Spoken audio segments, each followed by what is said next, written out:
When Hollywood does any kind of movie or TV show about counterterrorism, about spying, they tend to have Jack Bauer doing something dramatic, they have James Bond doing something dramatic, they have Carrie Mathison doing something emotional and dramatic. You said you had information about an attack.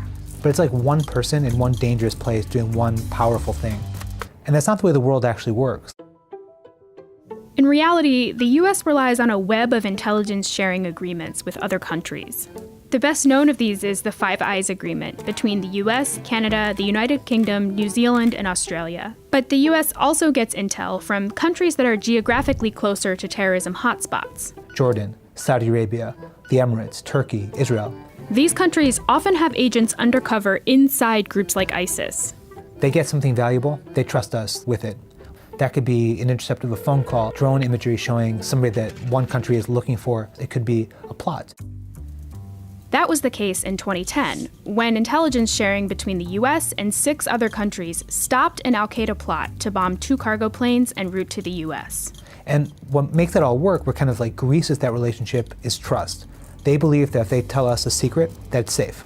One of the most important of these intelligence sharing relationships is the one between the United States and the Israelis. So, when the Israelis found out about a specific threat from ISIS, that they planned to use laptops to bomb airplanes, the New York Times reports that the Israelis shared that information with the US, with the understanding it would stay secret. But the Washington Post reports that President Trump shared that information with the Russian foreign minister during his visit to the US. And in doing so, he seriously jeopardized that relationship with the Israelis.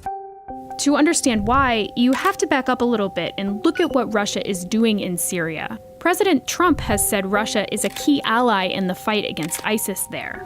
I say it's better to get along with Russia than not. And if Russia helps us in the fight against ISIS, which is a major fight, and Islamic terrorism all over the world, right. Major fight, that's a good thing. Problem is that in Syria, Russia's goal is not to fight ISIS. Russia's goal is to protect Bashar al-Assad. Russia fights ISIS only insofar as it sees ISIS as a threat to Bashar al-Assad. And one of Russia's main partners in this objective is Iran, who the Israelis consider to be their greatest threat in the region. The greatest danger that we face of the hatred for the Jewish people and the Jewish state comes from the East. It comes from Iran. For months, Israeli spies have expressed this fear that any intelligence they share with the US could end up, via Russia, in the hands of the Iranians. And now, those fears have been confirmed. If they no longer trust the CIA, that means that the plot that might have otherwise been stopped or disrupted potentially happens, because they don't trust that if they tell it to us, it won't go to an enemy of theirs. And it's not just Israel. Now, other allies may become wary of sharing intelligence with the US. Without trust, these intelligence sharing relationships break down. And without these relationships, it's harder for US intelligence officials to do the very thing Trump says he wants to accomplish: defeat ISIS and disrupt terror plots.